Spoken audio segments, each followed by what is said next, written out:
সম্পূর্ণ দুর্বৃত্ত দ্বারা গঠিত।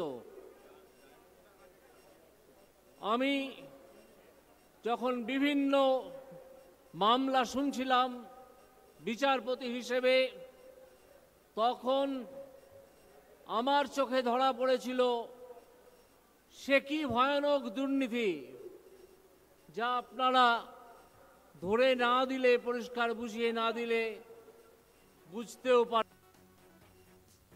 দেখতেই পেলেন, প্রথম বক্তৃতা দিতে উঠেছেন অভিজিৎ গঙ্গোপাধ্যায়।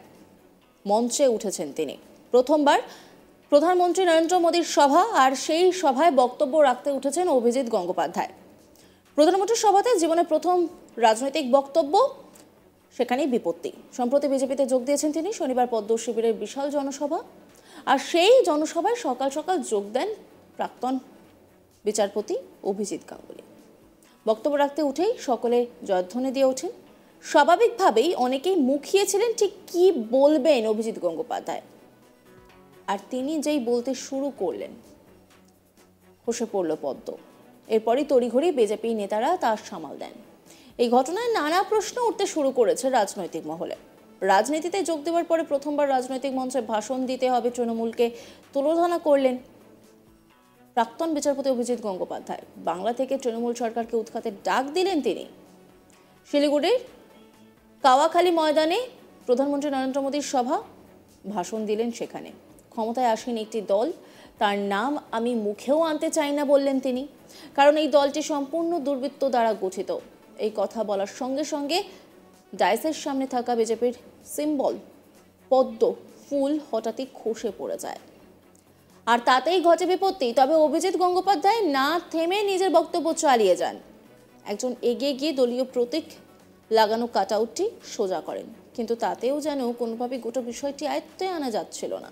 সেই সময় এগিয়ে আসেন অপর এক দলীয় কর্তা, সঙ্গে সঙ্গে তিনি তা মাটি থেকে তুলে ফের সামনে লাগিয়ে দেন, যা নিয়ে বিরোধীরা নানা সমালোচনা করতে শুরু করে দিয়েছেন। তাদের দাবি এইভাবেই নাকি বিজেপি দলটা শেষ হয়ে যাবে। বক্তব্য রাখতে গিয়ে প্রথম থেকেই রাজ্যের শাসক দলকে নিশানা করেন তিনি। রাজ্যের কয়েকজন প্রাক্তন মন্ত্রীর জেলযাত্রার প্রসঙ্গও তুলে ধরেন তিনি বলেন, যারা অনেক বেশি নম্বর পেয়েছে তাদের চাকরি দেওয়া হয়নি, চাকরি পেয়েছে তারাই যারা অনেক কম নম্বর পেয়ে বেশ কিছু টাকা দিয়ে চাকরিটা কিনেছেন। এই দুর্বৃত্তরা পশ্চিমবঙ্গের শিক্ষা ব্যবস্থাকে শেষ করে দেওয়ার রাস্তায় হেঁটেছে। তারপর খাদ্য দুর্নীতি, তাদের খাদ্যমন্ত্রী জেলে আছেন, তিনি তার বাড়িতে আর থাকতে পারেন না। শিক্ষা দুর্নীতিতে শিক্ষামন্ত্রীও জেলে আছেন। সম্পূর্ণ দুর্বৃত্ত দ্বারা গঠিত। আমি যখন বিভিন্ন মামলা শুনছিলাম বিচারপতি হিসেবে, তখন আমার চোখে ধরা পড়েছিল সে কি ভয়ানক দুর্নীতি, যা আপনারা ধরে না দিলে, পরিষ্কার বুঝিয়ে না দিলে বুঝতেও।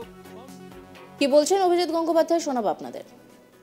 বহু চাকরি প্রার্থী যারা অনেক বেশি নম্বর অর্জন করেছেন চাকরির পরীক্ষায়, তাদের চাকরি দেয়া হয়নি। তাহলে কাদের দেয়া হলো? দেয়া হয়েছে যারা অনেক কম নম্বর পেয়ে বেশ কিছু টাকা দিয়ে চাকরিটা কিনেছেন তাদের।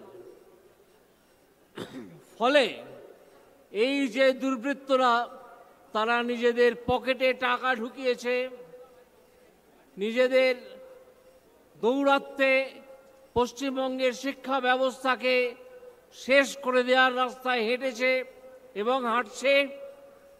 আর তারপরে আসে খাদ্য দুর্নীতি।